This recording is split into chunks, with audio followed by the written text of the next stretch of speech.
qualitative research that you can offer based on this theory?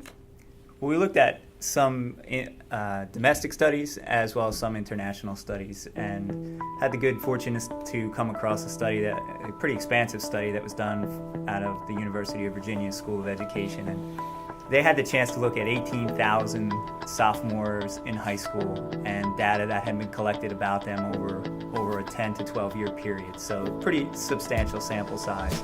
And what they were looking at was, students tell us how much time you spend on homework for math and for science. And if it was less than 30 minutes, you'll choose A, 30 to 60, and so on. And then what they tried to connect to was their final grade in those subjects. And they were hoping to see a connection between whether time spent on homework would yield a higher grade or if it didn't matter. And the way that study came back is it said there is no conclusive evidence that if you spent 2 hours a night on homework that you were guaranteed or that you were likely to get an A in the class. And so inconclusively, it's that time spent on homework doesn't necessarily yield to improved student achievement. And then internationally, another study, just one of the ones we looked at, came out of Australia, and a researcher at the University of Sydney in Australia. He concluded the same findings, and he added further to it to say that it actually, as I mentioned previously, can be a demotivator for a student. It can actually make them resist learning school in general because of the amount of time that they struggle or have to deal with the homework. So based on what we found, most current research is that time spent doesn't equal success from a grade standpoint. And to just couple on that, most of the research says that it does not improve academic achievement or student achievement at all. There's no correlation. But I think why it's worked here is what we've talked to teachers about, the research that they know about best practices, about brain research, how kids learn, about motivation theory. And if you take all those pieces that there's an abundant amount of research on and apply that to homework as we have in our classrooms, it really starts to make sense. And that's why I think so many people are excited about it, saying, this makes sense. The other research, and I think that if they started doing research about the effect of learning after quality homework, exactly, yeah, I think it would be different. Right. I agree. Yeah, I completely agree. I think busy work is really a problem. I think a lot of teachers are assigning busy work, which is why students can do their homework on the bus. Right. And I know we're often compared to other countries that seem to do better on the NAEP and tests like that. Those, and again, New Jersey does very well in those, so I'm not sure those countries outperform New Jersey. But they do not give more homework. We looked at Finland, who's always at the top. They are assigning, and again, they're looking at whole lesson study. They're looking at good practices. It's not about them going home and doing packets. And so I know people say, well, we have to catch up. Doing packets and dittos is not going to help our kids catch up. Can we talk about that a little bit more on the international level about how, I think a lot of the argument would be that we're falling behind scholastically, and that more homework would, and I know that kind of goes along with what we were talking about, where we haven't really touched into other countries. I think for me, some of the reading I did about Japan showed that at the primary grades, so say kindergarten through third grade maybe, a lot of attention is spent similar to how we spend it here with their learning about the alphabet and letters of the language. And they have thousands of symbols that are involved with the language there. So at the primary grades, it's a focus on that. And then interesting to me was they talked about times out of school, so whether it's a vacation break or a summer break. And they said that they take those opportunities to have students learn about things close to their home. So the history of their community is an assignment that the student may work on, or it's about the natural habitat of animals or plants that live locally to them. So there's connections, real life connections for the students, and it comes back to what we were saying.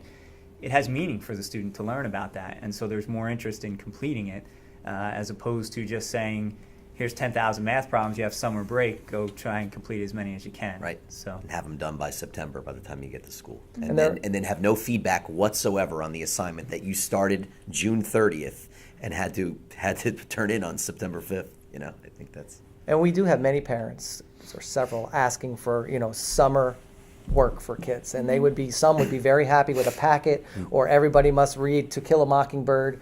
And what we say is, here's a list of books to read, because this book might not be for everybody, and it might not even be on his or her reading level. And doing a packet of math problems that are too hard or too easy for you doesn't promote any learning. So here's some websites that can help you with technology, where you can go on and find your level and do some work. But to have kids write long papers that nobody's going to read and not give any feedback. I mean, the purpose of homework is so you can see where a kid is at and then adjust instruction to help him or her. Those huge projects and that summer work, and that's what it is, it's just work, not learning, I don't think are practices that happen in other countries, and they shouldn't be happening here. Now, one of the things that we always hear too at conference time, right, in maybe towards the spring, is okay, he's doing great right now. What can I do to keep them busy over the summer?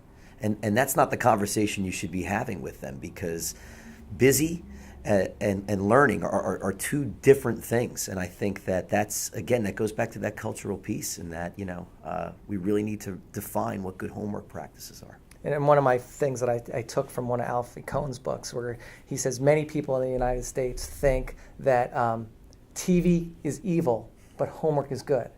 And I look at some of that busy work and I just want to keep my kid busy. Well, then stick him in front of a TV, right, because it's the same thing. It's long time periods sitting and not actively thinking or actively engaged. If you can find a way over the summer to actively engage kids and actively engage them in things that are meaningful to them, I'm for it. But it's not busy practice, because then it's just as damaging as TV can be.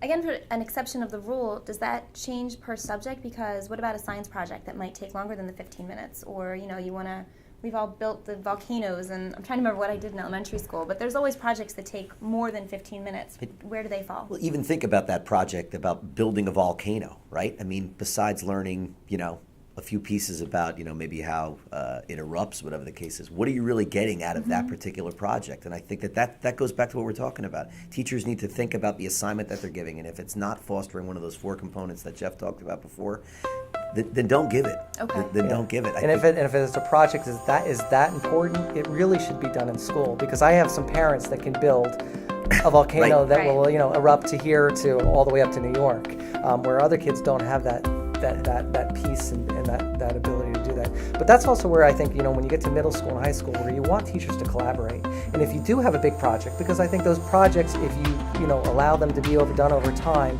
and it's a meaningful project, kids do learn some time management in those pieces. But then the math teacher may need to lend themselves to offering a little bit less homework, or social studies if it's a huge science project. So teachers do need to collaborate and work together and say, at 11th grade, we're going to have 110 minutes of homework. How is that going to be divvied up? And again, helping kids with, you have no homework tonight, but you've got a big project to do. So make sure that you budget your time correctly. Yeah, I think that's important. It all goes back to training and providing teachers with not only the information that they need to be successful, but good strategies.